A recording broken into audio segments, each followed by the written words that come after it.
Faut-il s'expatrier à Dubaï? Bonjour à tous, bonjour à toutes, c'est Fabrice Julien, coach et auteur expert business depuis 2010. Dans cette vidéo, je vais vous parler de Dubaï parce que j'ai vu ce week-end une copine qui a vécu 2 ans à Dubaï et qui est revenue, donc je l'ai vue ce week-end et elle m'a raconté un petit peu la vie là-bas et pourquoi elle avait vraiment hâte de quitter Dubaï dans 6 mois. Alors je vais vous parler donc des avantages à aller vivre à Dubaï parce que c'est très à la mode en ce moment, donc il y a forcément des avantages. Je vais vous parler de pourquoi elle en a marre et pourquoi elle a vraiment envie de rentrer, j'allais dire d'urgence, mais au bout de 2 ans c'est pas vraiment une urgence, mais elle a quand même hâte de rentrer, donc je vais vous expliquer pourquoi. Moi personnellement, je suis en train de préparer mon expatriation aussi, mais ce ne sera pas Dubaï pour ma part, ce sera, si vous voulez le savoir, demandez-le moi dans les commentaires, je ne vais pas raconter ma vie, ce n'est pas le sujet de la vidéo. Donc les amis, je vous dis tout sur Dubaï juste après l'intro. Mais avant de commencer, je vous offre un guide gratuit ainsi qu'une série de conseils gratuits aussi par email. Si vous êtes intéressé, c'est le premier lien dans la description pour vous abonner. N'hésitez pas, si vous êtes motivé, vous trouverez premier lien dans la description. Abonnez-vous et activez la cloche parce que si vous ne le faites pas, YouTube ne vous préviendra pas et vous allez rater les nouvelles vidéos ainsi que les vidéos qui contiennent des pépites. Mettez un like pour me faire savoir que vous pensez que cette vidéo est utile et pour que j'en fasse d'autres comme ça. Si vous pensez que ce contenu est utile, partagez-le en public ou en privé à vos amis. Vous pouvez aussi me laisser un commentaire, je les lis tous et j'y répondrai avec grand plaisir.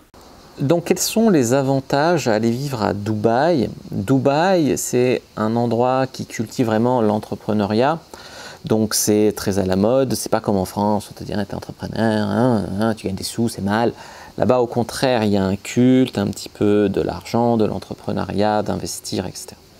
C'est une ville ultra moderne, donc si on aime la modernité, si on aime les trucs à la pointe, si on aime les trucs impressionnants, les trucs en pleine croissance, en plein essor, ça c'est un avantage d'aller vivre à Dubaï. Il y a un vol direct depuis Paris qui prend 6 heures d'avion à peu près, donc ça aussi c'est un avantage. L'aéroport de Dubaï c'est un véritable hub, donc ça, si vous voulez, ça distribue le monde entier, donc une fois que tu es à Dubaï tu peux aller partout dans le monde facilement. Il n'y a aucun impôt, que ce soit des impôts personnels ou des impôts sur les sociétés, donc ça c'est un levier de croissance extraordinaire. En France, on te prend, je suis gentil, 45%, 50% de ce que tu gagnes. Imagine d'avoir 50% de plus pour le même travail. Donc effectivement, c'est un levier de croissance, d'investissement, etc. qui est extraordinaire. Donc là, je ne vous ai pas un truc quasiment idyllique. Maintenant, dans les faits, quand on y vit ou quand on y va en visite, moi j'y suis allé en visite, quand on y vit, c'est encore autre chose que cette vision idyllique que nous donne les gens de la télé-réalité qui sont un peu bling-bling ou qui se la pètent, etc. Au niveau de Dubaï, on a parlé donc des influenceurs et tout qui seraient là-bas donc pour se faire du réseau éventuellement. Mais bon, le réseau, on peut se le faire aussi en France ou aussi lors des événements ici, quoi. Tout d'abord, c'est le règne du paraître. Donc c'est très bling-bling, c'est très outrancier presque. Donc moi, c'est pas du tout mon délire. Je suppose que vous avez remarqué, faire de l'étalage d'argent, de montrer qu'on a de l'argent, de se la péter. Parce que ça, c'est comme à Saint-Tropez. Parce que moi, j'ai été plagiste à Saint-Tropez. À Saint-Tropez, tu as des gens, ils mangent 3 pâtes tous les soirs, etc. pour mettre de l'argent de côté, pour pouvoir avoir l'air riche en public. Tu vois, pour moi, c'est un délire ridicule. Donc voilà. Donc le règne du paraître. Il y a une culture différente, langue différente, même si c'est cosmopolite et que vous trouverez des Français. C'est très différent la vie là-bas, la culture. Il y a eu des gens qui ont témoigné qu'ils ont été emmerdés dans la rue par les nouvelles lois, par les flics, voilà. Donc il faut s'adapter à la culture. Tu vois. Il y a des autoroutes à 8 voies, donc conduire là c'est très compliqué. Alors même si tu restes sur la voie de droite pour prendre ta sortie, tu as la sortie là, la sortie là, la sortie là, mais c'est à 8 voies. Enfin, si tu connais pas, c'est compliqué. Si tu connais pas, tu prends des taxis, quoi. Il n'y a quasiment pas de rue, dans le sens où quand tu sors de la route, tous les immeubles ou presque, ils ont un garage. Donc typiquement, marcher dans la rue, flâner dans la rue, tu peux oublier. Tu peux oublier aussi pourquoi, parce qu'il fait 50 degrés l'été. Donc je ne sais pas si vous vous imaginez, même il fait plus de 30 l'hiver quasiment, mais 50 degrés l'été, ça veut dire que personne ne sort de chez soi. Tout le monde vit dans les tunnels ou dans les immeubles climatisés. Donc c'est comme au Canada, les gens qui vivent dans les souterrains parce qu'il fait trop froid dehors, là c'est le contraire, il fait trop chaud.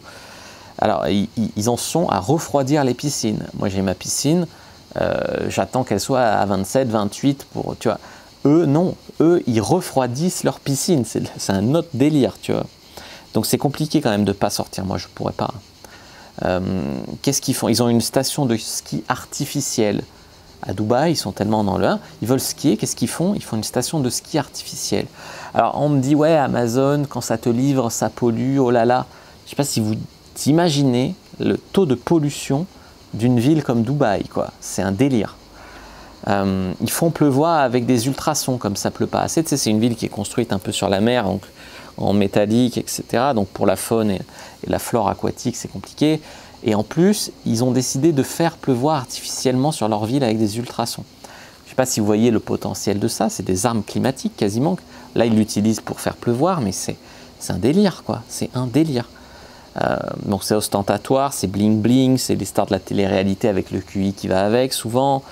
Donc pour tous les écolos qui sont dans le délire, moi j'aime le naturel, machin, là-bas il n'y a pas de nature. Où sont les écolos? Où sont les féministes qui se battent pour les droits des femmes et qui vont promouvoir un pays arabe avec toute la culture qu'on sait qu'il y a derrière sur le traitement des femmes? Où sont les écolos qui se battent pour la nature, le vert, etc. et qui, une ville totalement comme ça, c'est pas possible. Enfin, c'est possible parce que l'humanité devient un petit peu dégénérée, désolé de le dire. C'est possible. Si elle ne l'est pas, elle va le devenir.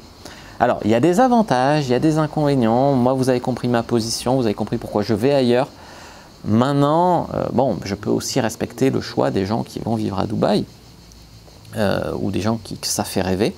N'hésitez pas à me dire dans les commentaires pourquoi vous, ça vous fait rêver, si vous y êtes allé, ce que vous en avez pensé, etc. J'attends tout ça dans les commentaires de la vidéo. Je vous dis à bientôt. Regardez d'autres vidéos qui s'affichent à l'écran. À bientôt et que le Dieu du business soit avec vous, les amis.